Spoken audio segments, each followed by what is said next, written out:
부처님 생애 이야기 1편 탄생과 예언. 안녕하세요. 오늘부터 부처님의 생애를 함께 살펴보려 합니다. 2500년 전 인도에서 태어나 인류에게 깨달음의 길을 제시한 위대한 스승, 부처님의 이야기입니다. 이 이야기는 단순한 신화나 전설이 아닙니다. 한 인간이 어떻게 깨달음을 얻어 부처가 되었는지 그 놀라운 여정을 담고 있습니다. 첫 번째 이야기는 부처님의 탄생과 그 탄생을 둘러싼 놀라운 예언들입니다. 때는 기원전 560년경, 지금의 네팔 남부 지역에 위치한 카필라바스투라는 작은 왕국이 있었습니다.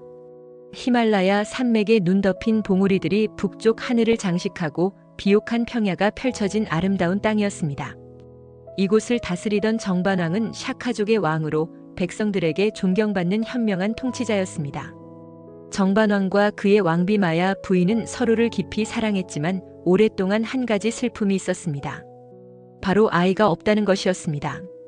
두 사람은 매일 정성스럽게 기도했습니다. 부인은 궁궐의 작은 사당에서 향을 피우고 왕은 백성들을 더욱 자비롭게 대하며 공덕을 쌓았습니다. 그들은 아이를 간절히 원했지만 그 아이가 단지 자신들의 대를 이을 후계자가 아니라 온 세상을 구제할 성자가 될 것이라는 사실은 아직 몰랐습니다. 세월이 흘러 마야 부인이 40살이 되던 해 신비로운 일이 일어났습니다. 어느 날 밤 보름달이 환하게 빛나던 때였습니다.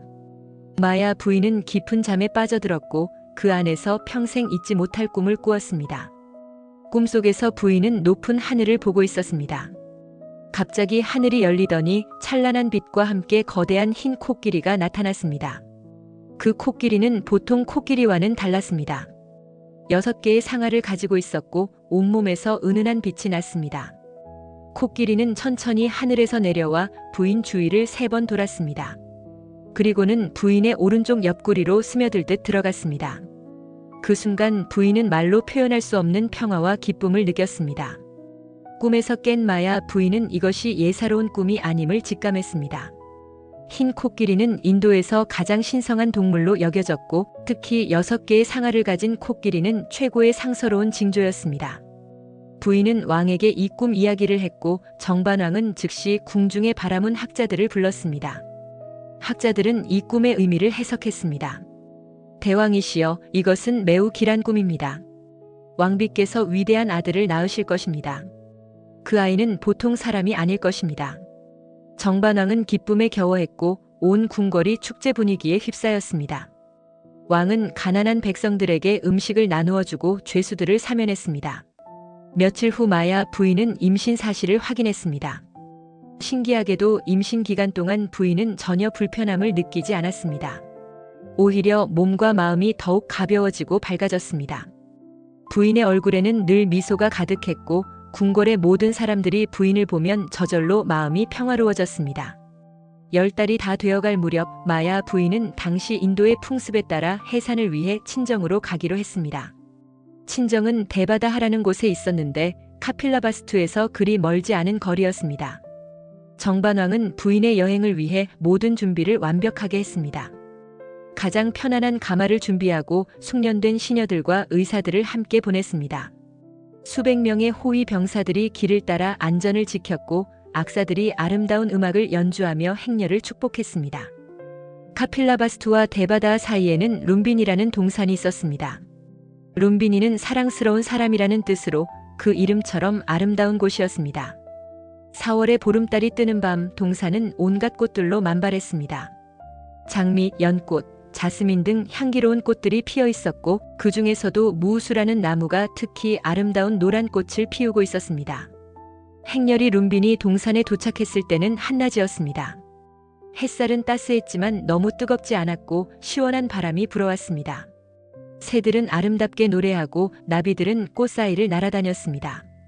마야 부인은 이 아름다운 풍경에 마음이 끌려 잠시 쉬어가기로 했습니다.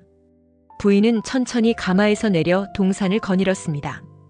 시녀들이 조심스럽게 부인을 부축했지만 부인의 걸음걸이는 가벼웠습니다. 꽃향기가 바람에 실려왔고 햇살이 나뭇잎 사이로 반짝이며 춤을 췄습니다. 부인이 무우수 나무 아래에 섰을 때 그 나무는 마치 부인을 환영하듯 가지를 아래로 늘어뜨렸습니다. 마야 부인은 자연스럽게 손을 뻗어 나뭇가지를 잡았습니다. 그 순간이었습니다. 부인의 오른쪽 옆구리에서 찬란한 빛이 났습니다. 그리고 아무런 고통 없이 거룩하고 신비롭게 아기가 태어났습니다. 시녀들은 놀라움에 숨을 죽였고 하늘에서는 부드러운 음악 소리가 들려왔습니다.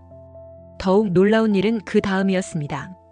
갓 태어난 아기는 보통 아기들처럼 울지 않았습니다. 대신 스스로 일어섰습니다. 그리고 동서남북 네 방향을 또렷한 눈으로 바라보았습니다. 그런 다음 7걸음을 걸었습니다. 아기가 걸을 때마다 발을 딛는 곳에서 연꽃이 피어났습니다. 7걸음을 걸은 아기는 멈춰 섰습니다. 그리고 오른손으로는 하늘을 가리키고 왼손으로는 땅을 가리키며 맑은 목소리로 말했습니다. 아미타불, 아미타불. 하늘 위와 하늘 아래 오직 나만이 존귀하다. 세 세계가 모두 괴로움에 빠져 있으니 내가 마땅히 편안하게 하리라. 이 말은 교만한 선언이 아니었습니다. 모든 생명이 존귀하다는 의미였습니다. 각자가 자신의 삶의 주인이며 누구나 깨달음을 얻을 수 있는 부처의 씨앗을 가지고 있다는 뜻이었습니다. 또한 세상의 모든 괴로움을 없애는 것이 자신의 사명임을 천명하는 것이기도 했습니다. 그 순간 하늘과 땅이 반응했습니다. 맑았던 하늘에서 갑자기 구름이 모이더니 2줄기의 물이 내려왔습니다. 한 줄기는 따뜻한 물이었고 다른 한 줄기는 시원한 물이었습니다. 이 물은 아기의 몸을 부드럽게 씻겨주었습니다. 사방에서는 꽃비가 내렸습니다. 장미꽃잎, 연꽃꽃잎, 만다라 꽃잎들이 하늘에서 춤추듯 떨어졌습니다. 숲속의 동물들도 이 순간을 축복하는 듯 했습니다. 사자는 포효를 멈추었고 사슴들은 조용히 다가와 아기를 바라보았습니다. 새들은 더욱 아름답게 노래했고 나무들은 산들바람에 잎사귀를 흔들며 환영했습니다. 온 세상이 평화로웠습니다. 카필라바스투 궁궐에서는 정반왕이 불안하게 소식을 기다리고 있었습니다. 그때 한 병사가 달려와 아뢰었습니다. 대왕이시여, 기쁜 소식입니다. 왕자님이 탄생하셨습니다. 왕은 기쁨에 겨워 즉시 말을 타고 룸비니로 달려갔습니다. 왕이 동산에 도착했을 때 그는 평생 잊지 못할 광경을 보았습니다. 마야 부인은 무우수 나무 아래 서 있었고 시녀들의 품에는 갓 태어난 아기가 안겨 있었습니다. 아기의 피부는 황금빛으로 빛났고 눈은 깊고 맑았습니다. 왕은 아기를 품에 안았습니다. 그 순간 왕은 말할 수 없는 감동을 느꼈습니다. 이것은 단순한 아버지로서의 기쁨이 아니었습니다. 뭔가 신성하고 거룩한 존재를 대하는 경외감이었습니다. 정반왕은 아들에게 시따르타라는 이름을 지어주었습니다. 모든 목적을 이룬 자라는 뜻이었습니다. 왕은 이 아이가 훌륭한 왕이 되어 세상을 통일하는 전륜성 왕이 되기를 바랐습니다. 하지만 운명은 다른 계획을 가지고 있었습니다. 궁궐로 돌아온 후 온 나라가 축제 분위기에 휩싸였습니다. 정반왕은 7일 동안 성대한 잔치를 열었습니다. 전국에서 사람들이 모여와 새 왕자의 탄생을 축하했습니다. 하지만 이 기쁨에도 슬픔이 찾아왔습니다. 시따르타를 낳은 지 꼭 7일 만에 마야 부인이 세상을 떠난 것입니다. 너무나 갑작스러운 죽음이었습니다. 부인은 아무런 병도 없었고 고통도 없었습니다. 다만 깊은 잠에 빠지듯 평화롭게 눈을 감았습니다. 정반왕은 깊은 슬픔에 빠졌습니다. 왕은 부인의 장례를 성대하게 치렀고 부인을 기리는 사당을 세웠습니다. 어린 시따르타는 마야 부인의 동생인 마하파자파티의 손에 맡겨졌습니다. 마하파자파티는 시따르타를 친자식처럼 극진히 돌보았습니다. 불교의 전통에서는 마야 부인의 죽음을 다르게 해석합니다. 부인은 죽은 것이 아니라 자신의 임무를 마치고 천상의 도리천으로 올라갔다고 합니다. 위대한 영혼을 세상에 전해주는 것, 그것이 부인의 사명이었고 그 사명을 완수한 후 더 높은 경지로 나아간 것이라고 합니다. 훗날 시따르타가 부처가 된 후 어머니를 위해 천상에 올라가 가르침을 설했다는 이야기도 전해집니다. 시따르타가 태어난 지 닷새째 되는 날 특별한 손님이 궁궐을 찾았습니다. 아시타라는 이름의 늙은 선인이었습니다. 아시타는 히말라야 산속 깊은 곳에서 수십 년 동안 수행하며 깊은 지혜를 얻은 성자였습니다.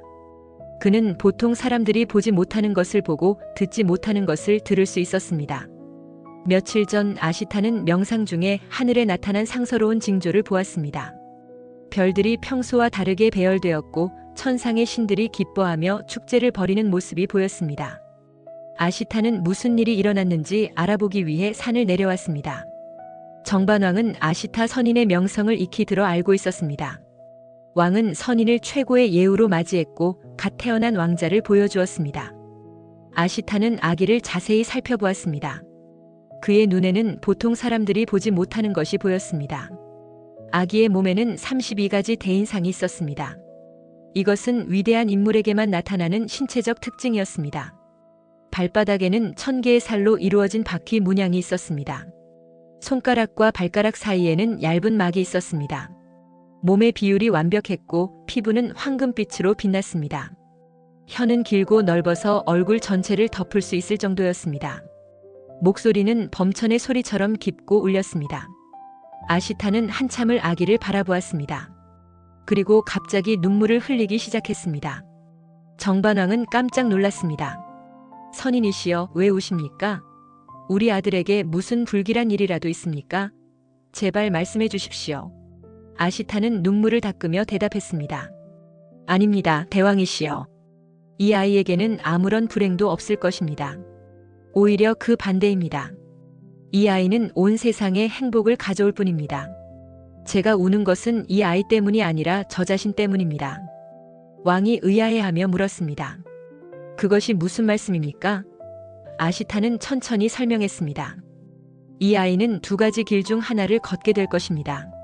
만약 세속에 머물러 왕위를 계승한다면 온 세상을 통일하는 전륜성왕이 될 것입니다.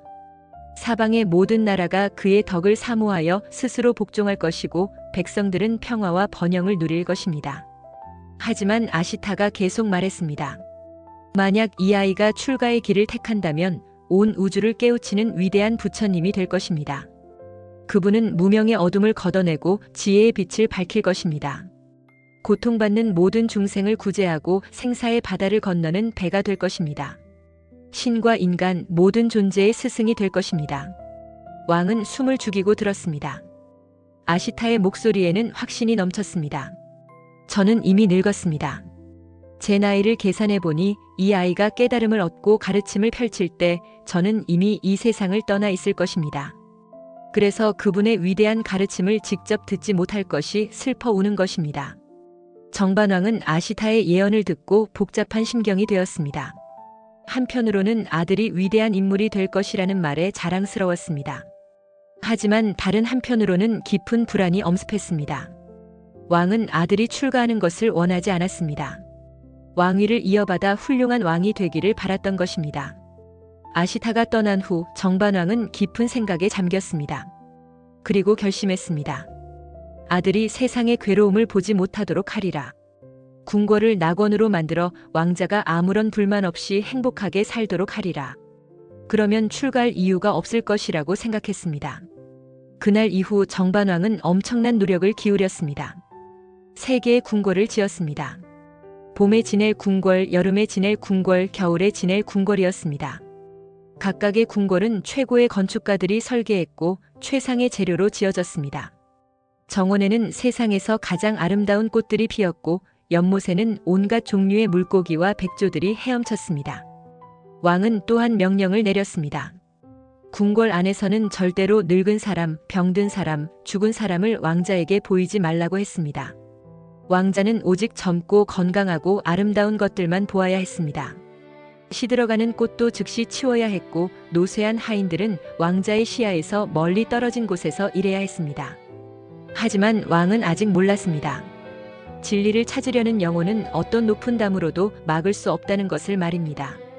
씨앗은 반드시 싹을 틔우고 강물은 반드시 바다로 흐르듯이 부처가 될 운명을 가진 영혼은 반드시 그 길을 찾아가게 되어 있었습니다. 이렇게 시다르타 왕자는 세상에 태어났습니다. 그의 탄생은 단순한 한 사람의 출생이 아니었습니다. 그것은 인류에게 깨달음의 길을 제시할 위대한 스승의 출현이었습니다. 마치 어둠 속에서 등불이 켜지듯 미혹과 괴로움에 빠진 세상에 지혜의 빛이 나타난 것입니다. 다음 이야기에서는 화려한 궁궐에서 자란 왕자가 어떻게 세상의 진실을 마주하게 되는지 살펴보겠습니다. 모든 것을 가진 듯 보였던 왕자가 왜 그 모든 것을 버리고 진리를 찾아 떠나게 되었는지 그 놀라운 이야기를 함께 나누겠습니다. 감사합니다.